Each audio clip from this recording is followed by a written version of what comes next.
and the emancipation from religion as norms and forms and institution and dogmas is definitely part of the evolution of consciousness, necessary evolution.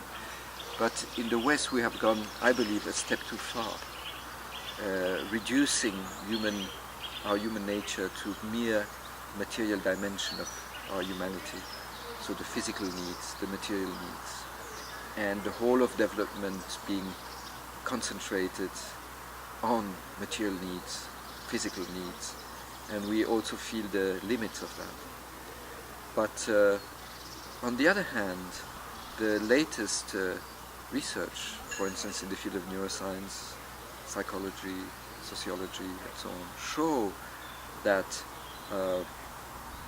inner qualities like compassion, like generosity, like altruism, are not only social norms imposed by religion or by morality, but they are actually human innate qualities. But they need to be educated, developed, like in the same way that we have the human innate quality to be able to speak.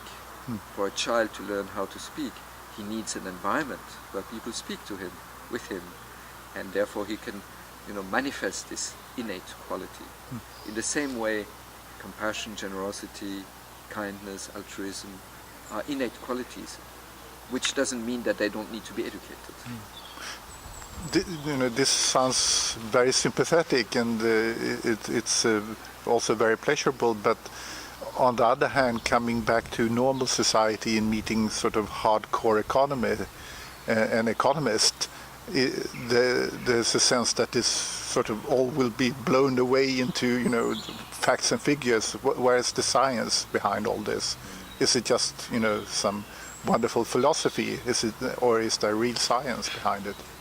Well, again, as I've just briefly mentioned, the research around both the neuroscientific evidences on innate ability towards compassion and generosity and so on, we really have a lot of very well documented research now. Well, I was thinking more in economy, in the field of economy. Right. But we cannot separate the two, because the economic model is based on a certain assumption of what the human being is, which is usually called the Homo economicus, which is described as a purely rational being that only works for his own self-interest, both as a producer and as a consumer, only trying to maximize his own self-interest. So that's the underlying assumption of all our macroeconomic models. Now, both are immediate human experience hopefully shows us that that's not all there is. Otherwise our life would be pretty dry and pretty desperate if we and all the people around us would always only act out of pure rational self-interest. I mean, it would be a world that would be much worse than what it is. But this is not to say this doesn't exist. Rational self-interest does exist. But the other thing is to say, but that's not all there is.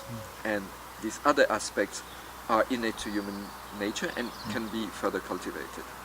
This being said, we can also see that the current economic model based on this assumption and what goes with it, consumerism, is not kind of a natural response of human being. Otherwise, why would the industry have to spend, the last figures I read were $680 billion a day on advertising and commercials to sort of brainwash us that we need to buy all this stuff to be happy and to be someone and so on and so forth. So it's not that it's just a natural behavior that, and then the economy is just following the trend of the natural behavior of the people. It is actually something that is almost imposed on human consciousness by a huge effort of, for instance, advertising and marketing from early childhood on. And so a change in economy also implies a change in the educational system.